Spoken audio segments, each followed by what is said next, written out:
వీరప్పన్ చనిపోయే ముందు అసలు ఏం జరిగింది? తమిళనాడులో ధర్మపురి డిస్టిక్ లో ఒక చిన్న ఊరి పేరు పాడి. ఈ ఊరిలో కారు మబ్బులు కమ్మేసిన ఒక రాత్రి రోజున ఒక ట్రక్ నిండా వెపన్స్ తో ఉంది. ఒక చిన్న స్కూల్ దగ్గర ఆపింది. దాని పక్కన ఇంకొక ట్రక్ వచ్చి ఆపోజిట్ సైడ్ లో ఆగింది. ఈ 2 వెహికల్స్ వెనక ఒక మారుతి వ్యాన్ వచ్చి ఆగింది. అందరూ గన్స్ తో పొజిషన్ లో నిలబడ్డారు. వాళ్ళందరూ స్పెషల్ టాస్క్ ఫోర్స్ కమాండ్స్. ఆ ట్రక్ అండర్ కవర్ వెహికల్, దాని కోడ్ నేమ్ స్వీట్ బాక్స్. ఇంకొక truck code name mobile number. ఆ వైట్ కలర్ వ్యాన్ కూడా ఎస్టీఎఫ్ వాళ్ళదే. అందులో డిఎస్పీ తన టీమ్ తో ఉన్నారు. ఆ నైట్ 24 గంటల ముందే STF chief commissioner K Vijay Kumar IPS అలానే ఎన్కే కన్నన్ లొకేషన్ ని చుట్టుముట్టి టైం కోసం ఎదురు చూస్తున్నారు. అసలు ఇదంతా ఎవరి కోసం చేస్తున్నారు? అతను ఎవరో కాదు, వీరప్పన్. వీరప్పన్ కొంతమందికి మంచోడు, ఇంకొంతమందికి చెడ్డోడు. 20 సంవత్సరాల పాటు అందరినీ భయపడిన ఒక డొమెస్టిక్ తీవ్రవాది. మొత్తంగా వీరప్పన్ మీద 184 మర్డర్ కేసెస్ ఉన్నాయి. ఆ 184 మెంబర్స్ లో హాఫ్ కన్నా ఎక్కువ పోలీస్ అండ్ ఫారెస్ట్ డిపార్ట్మెంట్ ఆఫీసర్స్లే. ఈ మర్డర్సే కాకుండా ఆల్మోస్ట్ 500 ఏనుగులని చంపి 16 కోట్ల విలువ గల ఏనుగు దంతాలని అలానే 143 కోట్ల శాండిల్వుడ్ స్మగ్గల్ చేశాడు. వీరప్పన్ ని పట్టుకోవడానికి తమిళనాడు కర్ణాటక గవర్నమెంట్ కలిసి ఆల్మోస్ట్ 100 కోట్లు ఖర్చు పెట్టింది. కానీ తను దొరకలేదు. తనంతట తానే సరెండర్ అవ్వాలి, అంతేకాని ఏ గవర్నమెంట్ తనని పట్టుకోలేదని స్టేట్మెంట్ కూడా ఇచ్చాడు. అలానే తనని పట్టుకోవడానికి ట్రై చేసినప్పుడల్లా మిస్ అయిపోయేవాడు. ఫైనల్ గా 18 అక్టోబర్ 2004లో దొరికాడు. ఆ రోజు నైట్ ఏం జరిగింది? సరిగ్గా దానికి 2 డేస్ ముందు అంటే అక్టోబర్ 16 టీ షాపులో ఒకతను పేపర్ చదువుతూ చుట్టూ చూస్తున్నాడు. ఇంతలో రెడ్ షర్ట్ వేసుకుని ఒక అతను టీ ఆర్డర్ చెప్పి ఇతని పక్కన కూర్చొని కాసేపు మాట్లాడుకున్నారు. అప్పుడు రెడ్ షర్ట్ వేసుకున్న పర్సన్ అన్న బయటికి రావడానికి రెడీగా ఉన్నాడు అని అన్నాడు. వాళ్ళిద్దరు మాట్లాడుకుంటుంది వీరప్పన్ గురించి.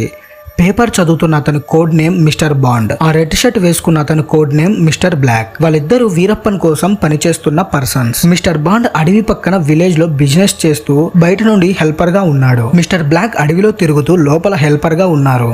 మిస్టర్ బ్లాక్ లో వాయిస్ తో అన్న 18న బయటికి వస్తాడు, పప్పరపట్టి పోలీస్ స్టేషన్ బయట వెహికల్ తో రెడీగా ఉండమని చెప్పు అని అంటూ మిస్టర్ బ్లాక్ తన పాకెట్ నుండి 007710 నెంబర్ ఉన్న ఒక లాటరీ టికెట్ తీసి ఆఫ్ చేసి ఒక పీస్ మిస్టర్ బాండ్కి ఇచ్చాడు. ఇది అన్న ట్రావెల్ టికెట్ లాంటిది. నువ్వు పంపే డ్రైవర్ ఈ టికెట్ అన్నకి చూపించాలి. అన్నతో పాటు ఇంకా 5 మెంబర్స్ ఉంటారు.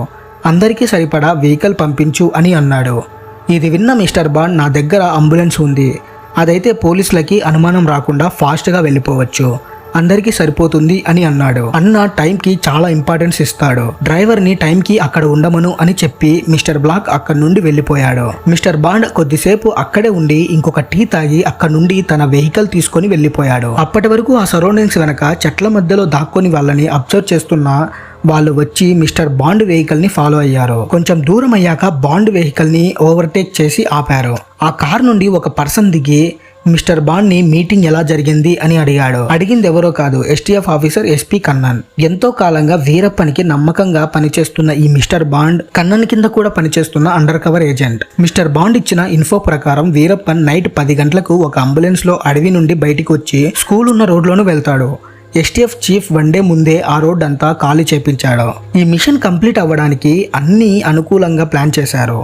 ఒకవేళ ఇది సక్సెస్ అయితే మోస్ట్ వాంటెడ్ శాండల్వుడ్ క్రిమినల్ దొరికేసినట్లే. దీనికి ఆపరేషన్ కొకూన్ అని పేరు పెట్టారు. వీరప్పని తీసుకెళ్లే అంబులెన్స్ కోడ్ నేమ్ కొకూన్. 35 మంది ఆఫీసర్స్ తో జరుగుతుంది ఈ ఆపరేషన్. మిస్టర్ బాండ్ చెప్పినట్టుగానే 18 October night STF under cover గా ఉన్న డ్రైవర్ అడవి నుండి వీరప్పన్ అలానే తనతో ఉన్న వాళ్ళని అంబులెన్స్ ఎక్కించుకొని అనుమానం లేకుండా పికప్ చేసుకున్నాడు. ఎస్టీఎఫ్ ఆఫీసర్ పారపట్టి స్టేషన్ దగ్గరలో ఒక డాబాలో కూర్చొని టీ తాగుతూ ఉన్నాడు. అప్పుడే ఆ అంబులెన్స్ అక్కడ నుంచి వెళ్తుంది. ఆ ఇన్ఫర్మేషన్ విజయ్ కుమార్ కి చెప్పారు. ఏ అంబులెన్స్ అయితే పైన బ్లూ లైట్స్ తో పాటు ఫాగ్ లైట్ కూడా ఆన్ చేసుకుని వెళ్తుందో అందులోనే వీరప్పన్ ఉన్నాడు అని అన్నాడు. ఆ 3 వెహికల్స్ స్కూల్ దగ్గరికి చేరుకోగానే వాళ్ళందరూ వాళ్ళ పొజిషన్ లో ఉన్నారు. ఇంతలో ఒక ట్రక్ అంబులెన్స్ ని బ్లాక్ చేయడానికి రెడీగా ఉంది. ఆ ట్రక్ బంకర్ లో అందరూ రెడీగా ఉన్నారు. దానికి ఇన్ఛార్జ్ చార్లెస్ ఇంకా కొంతమంది గన్స్ లోడ్ చేసుకొని పొదల్లో రెడీగా ఉన్నారు. అనుకున్నట్టుగానే అంబులెన్స్ అలా స్కూల్ రోడ్లోకి వచ్చింది. అందరూ అలర్ట్ అయ్యారు. అంబులెన్స్ స్కూల్ ముందుకు రాగానే అడ్డంగా ట్రక్ ఆగింది. ఆ డ్రైవర్ ఎస్టీఎఫ్ చెప్పిన స్పాట్ లో పెద్దగా సౌండ్ వచ్చేలా బ్రేక్ వేశాడు. ఏదో వెహికల్ అడ్డంగా ఉంది, చూసి వస్తా అని చెప్పి ఆ డ్రైవర్ అటు నుండి అటే పారిపోయాడు. ఒక్కసారిగా ఆ ప్రదేశం నిశ్శబ్దంగా మారింది. వీరప్పనికి అనుమానం వచ్చింది. వాళ్ళ గన్స్ తో అలర్ట్ అయ్యారు. బయట బంకర్స్ లో ఉన్న కమాండర్స్ అంతా అంబులెన్స్ ని చుట్టుముట్టారు. విజయ్ కుమార్ లౌడ్ స్పీకర్ లో, వీరప్పన్, కమాండర్స్ నిన్ను ఆల్ సైడ్స్ నుంచి చుట్టుముట్టారు, నీకు సరెండర్ తప్ప వేరే ఆప్షన్ లేదు అని అన్నారు. కాసేపు అయ్యాక అంబులెన్స్ లో నుండి బుల్లెట్స్ రావడం స్టార్ట్ అయ్యాయి. తను సరెండర్ అవ్వరు అని అర్థమైంది. వెంటనే విజయ్ కుమార్ ఫైర్ అని కమాండ్ ఇచ్చాడు. వెంటనే కమాండర్స్ అందరూ అన్ని వైపుల నుండి అంబులెన్స్ ని ఫైర్ చేశారు. 2-3 నిమిషాల తర్వాత officer Hussain ready to fire mode లో గన్ పట్టుకుని అంబులెన్స్ డోర్ కి ఎదురుగా నిల్చున్నాడు. ఆఫీసర్ రాజరావన్ బలంగా అంబులెన్స్ డోర్ ఓపెన్ చేసి లోపలికి వెళ్లి చూస్తే ఆల్ క్లియర్ అని అరిచాడు. విజయ్ కుమార్ వెంటనే అంబులెన్స్ దగ్గరికి వచ్చారు. 20 సంవత్సరాల నుండి 2 స్టేట్స్ గవర్నమెంట్స్ ని నిద్ర లేకుండా చేసిన వీరప్పన్ చనిపోయి ఉన్నాడు. అదే అంబులెన్స్ లో తనతో పాటు ఇంకొంతమంది కూడా ఉన్నారు. వీరప్పన్ ఇంకా తనతో ఉన్న వాళ్ళందరినీ దగ్గరలో ఉన్న హాస్పిటల్ కి తీసుకెళ్లి వాళ్ళ డెత్ కి పోలీసులు కన్ఫర్మ్ చేసుకున్నారు. అప్పటికే ఈ న్యూస్ జనాలకి తెలిసింది. అందరినీ ఈ ఆపరేషన్ చేసిన వాళ్ళందరినీ పొగిడారు. That's it guys. మీకు ఈ వీడియో ఎలా అనిపించిందో కింద కామెంట్ అయితే చేయండి. అలాగే వీడియో నచ్చితే ప్లీజ్ వీడియోకి లైక్ చేసి అలాగే సబ్స్క్రైబ్ చేసుకోవడం మాత్రం మర్చిపోకండి. మరో మంచి వీడియోతో మీ ముందుకు వస్తాను. అంతవరకు బాయ్.